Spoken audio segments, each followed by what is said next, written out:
제1차 세계대전의 서부 전선.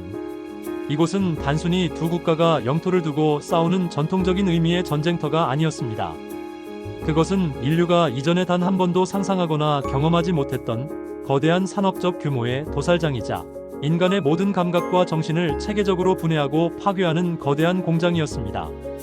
수백만 명의 젊은 병사들은 몇 년이라는 영원처럼 느껴지는 시간 동안 축축하고 차가운 진흙과 동료의 시체, 그리고 온갖 오물로 뒤덮인 좁고 비위생적인 참호 속에서 살아야 했습니다. 그들의 귀에는 수백만 발의 포탄이 쉴 새 없이 대지를 찢고 하늘을 울리는 굉음이 단 한순간도 멈추지 않고 울려 퍼졌습니다. 포탄의 날카로운 파열음과 기관총의 기계적인 소음, 그리고 부상당한 이들의 비명은 일상의 배경음악이 되었습니다. 병사들의 눈에는 기관총의 벌집이 되어 쓰러지는 동료의 마지막 모습과 참호, 곳곳에 널린 쥐들이 파먹는 썩어가는 살점들이 끊임없이 아른거렸습니다. 코에서는 화약 냄새와 시체 썩는 지독한 악취, 그리고 폐를 태우는 듯한 독가스의 매캐함이 한데 뒤섞여 숨을 쉬는 행위 자체가 고통이었습니다. 이처럼 인간의 감각과 이성이 견딜 수 있는 모든 한계를 넘어선 극한의 공포 속에서 병사들의 육체뿐만 아니라 그들의 정신도 속수무책으로 무너져 내리기 시작했습니다. 이전 시대의 전쟁에서는 본 적 없는 기이하고 설명할 수 없는 증상들이 전선의 야전 병원을 가득 메우기 시작했습니다. 몸에는 포탄 파편이나 총알에 의한 상처가 전혀 없는데도 갑자기 걷지 못하고 말하지 못하며 마치 인형처럼 자신의 의지와는 상관없이 온몸을 통제할 수 없이 떨었습니다. 밤이 되면 어김없이 끔찍한 전투의 순간을 재경험하는 악몽과 생생한 환각에 시달렸고, 총성이 아닌 작은 소리에도 겁에 질린 아이처럼 경기를 일으켰습니다. 당시의 군 지휘관들과 초기 의료진들은 이 전례 없는 현상을 전혀 이해하지 못했습니다. 그들은 굳건한 군인 정신과 애국심을 강조하던 시대의 인물들이었고, 눈에 보이지 않는 정신의 고통을 질병으로 받아들일 준비가 되어 있지 않았습니다. 그들은 이 병사들을 단순히 전투가 무서워 군역을 회피하려는 비겁자 혹은 아픈 척 연기하는 꾀병 환자로 취급했습니다. 그러나 이것은 개인의 용기나 나약함의 문제가 아니었습니다. 인류는 전쟁이라는 거대한 폭력이 인간의 영혼에 남기는 깊고 지워지지 않는 상처, 쉘 쇼크라는 이름의 새로운 질병과 역사상 처음으로 정면으로 마주하고 있었습니다. 그리고 일부 선구적인 의사들은 이 무너진 정신의 미로를 탐험하고 그들을 치유하려 노력했습니다.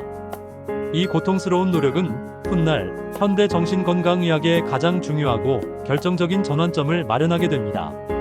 쉘 쇼크라는 용어는 1915년 영국의 저명한 심리학자이자 군의관이었던 찰스 마이어스가 세계적인 의학 저널 란셋에 기고한 글에서 처음으로 공식 사용되었습니다.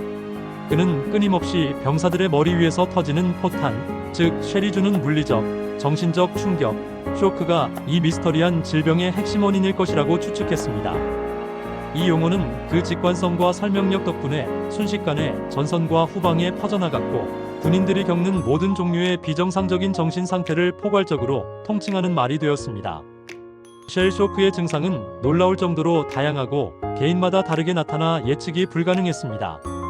어떤 병사들은 극심한 전투를 겪은 후 갑자기 앞이 보이지 않는 기능성 실명이나 귀에 아무런 이상이 없는데도 소리를 듣지 못하는 기능성 난청을 겪었습니다. 또 다른 병사들은 목소리를 완전히 잃고 종이와 연필을 이용한 필담으로만 간신히 의사소통이 가능했습니다. 특별한 이유 없이 팔이나 다리 등 신체 일부가 마비되거나 간질 발작과 유사하게 온몸에 격렬한 경련을 일으키기도 했습니다. 이러한 증상들은 정신적 충격이 신체적 증상으로 전환되는 고전적인 전환 장애 또는 과거 히스테리라 불리던 증상들과 매우 유사했습니다. 정신적인 영역의 증상은 육체적인 증상보다 훨씬 더 심각하고 파괴적이었습니다. 병사들은 잠들면 어김없이 참호 속에서 겪었던 가장 끔찍한 기억이 생생하게 재현되는 악몽에 시달렸고, 이로 인해 잠 자체를 두려워하게 되어 만성적인 불면증과 극도의 불안 상태에 고통받았습니다. 기억상실증에 걸려 자신의 이름이나 가족, 고향을 완전히 잊어버리는 경우도 있었고, 반대로 특정 끔찍한 기억 하나가 의지와 상관없이 계속해서 머릿속에서 떠나지 않는 플래시백 현상을 겪기도 했습니다. 이들은 더 이상 입대 전에 활기차고 희망에 찼던 청년이 아니었습니다. 초점 없는 멍한 표정, 깊은 공허함이 담긴 눈빛, 그리고 전선과는 아무 상관없는 자동차 배기음 같은 일상의 소음에도 땅에 엎드려 몸을 숨기려는 극도의 공포 반응을 보이는 영혼이 완전히 파괴된 존재들이었습니다. 전쟁 기간 동안 영국군에서만 공식적으로 8만 명이 넘는 병사들이 쉘쇼크 진단을 받았습니다. 이는 적의 총탄만큼이나 강력한 보이지 않는 전염병이 전선에 창궐했음을 의미하는 충격적인 수치였습니다. 전쟁 초기 군 수뇌부는 쉘쇼크라는 현상을 의학적 문제로 인정하려 하지 않았습니다. 그들에게 전선에서 싸우지 못하는 병사는 오직 두 부류, 즉 눈에 보이는 부상을 당한 병사와 싸우기를 거부하는 병사뿐이었습니다. 명백한 신체적 상처가 없는 쉘쇼크 환자들은 자연스럽게 후자로 분류되었습니다. 그들은 전투의 극한 공포를 이겨내지 못한 정신적으로 나약한 자, 혹은 군 복무의 의무를 기피하기 위해 아픈 척 교묘하게 연기하는 비겁한 꾀병 환자로 취급받았습니다. 당시의 사회적 통념은 남성다움과 용기, 애국심을 최고 가치로 여겼고 공포를 드러내는 것은 개인의 도덕적 결함으로 간주되었습니다. 이러한 뿌리 깊은 오해와 무지는 끔찍하고 잔혹한 결과로 이어졌습니다. 쉘쇼크 증상을 보이는 수많은 병사들이 치료 대신 군법회의에 회부되었습니다. 그들의 의지와 상관없는 통제 불가능한 떨림과 불안은 겁쟁이의 명백한 증거로 간주되었습니다. 전투 상황에서의 정신적 붕괴는 전투 중 탈영이나 상관의 정당한 명령에 대한 불복종이라는 심각한 죄목으로 기소되었습니다. 일부 군의관들은 병사들의 상태가 진짜 질병인지를 판별한다는 명목 아래 고통스러운 전기 충격 요법을 가하기도 했습니다. 이것은 결코 치료가 아니었습니다.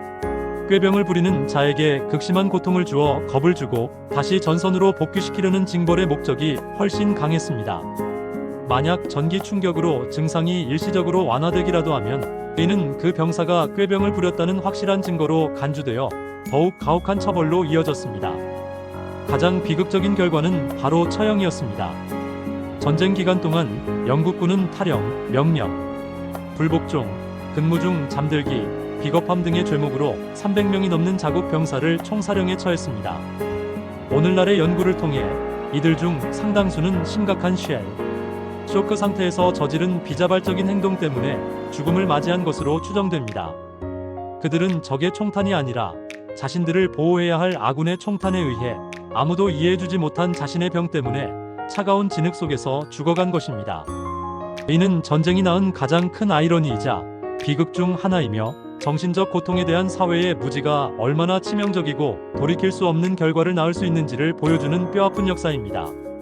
시간이 흐르면서 일부 양심적인 의사들은 쉘쇼크가 단순한 꾀병이 아니라는 것을 점차 깨닫기 시작했지만 그 정확한 원인에 대해서는 의견이 분분했습니다.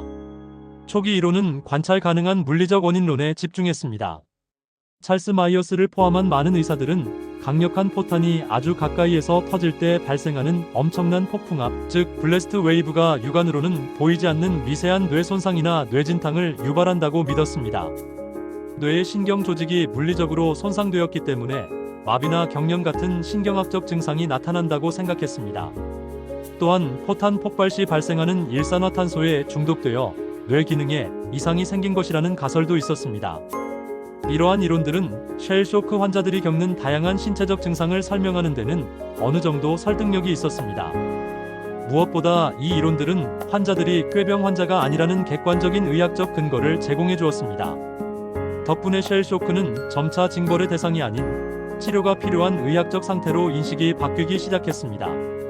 그러나 직접적인 전투 경험이 전혀 없는 후방의 병사나 심지어 부상병을 돌보던 간호사에게서도 전형적인 쉘쇼크 증상이 나타나자 물리적 원인론만으로는 이 현상을 온전히 설명할 수 없다는 한계가 명확히 드러났습니다.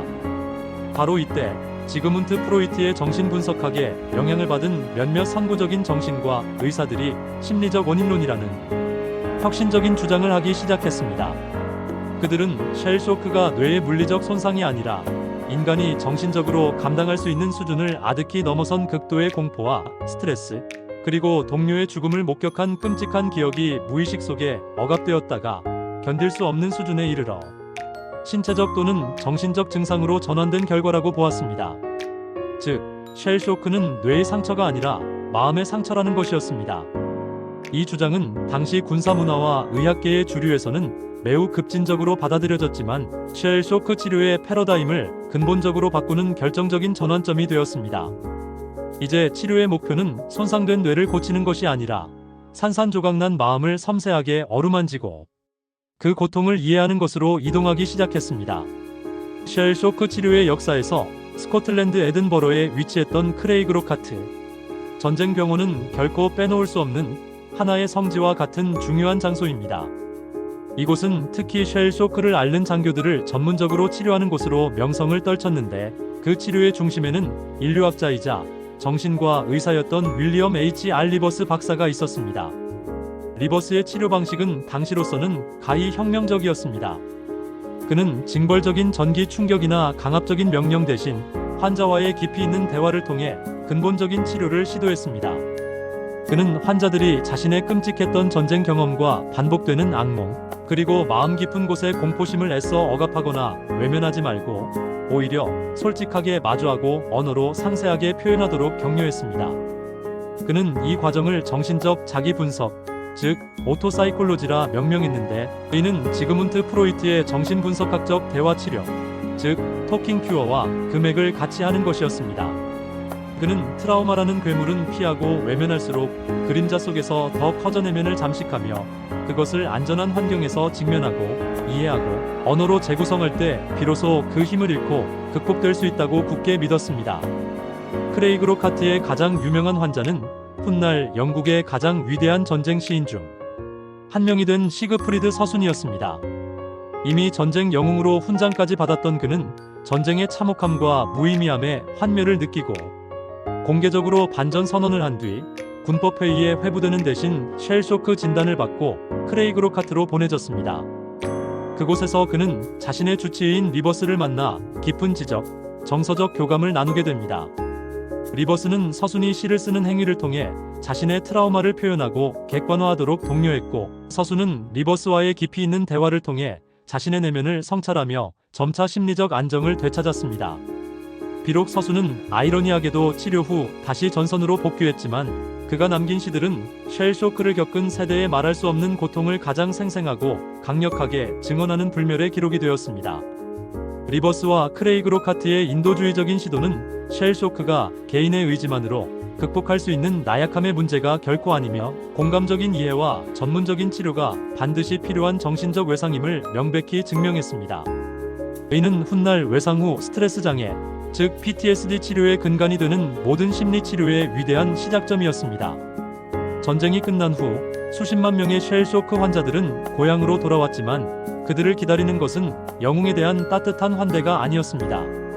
전쟁의 상처를 빨리 잊고 싶었던 사회는 여전히 그들의 눈에 보이지 않는 상처를 이해하지 못했고, 많은 이들이 정신적으로 나약한 사람이라는 사회적 편견과 낙인 속에서 실업과 가난, 그리고 가정 불화에 시달리다 역사의 뒤안길로 조용히 사라져갔습니다.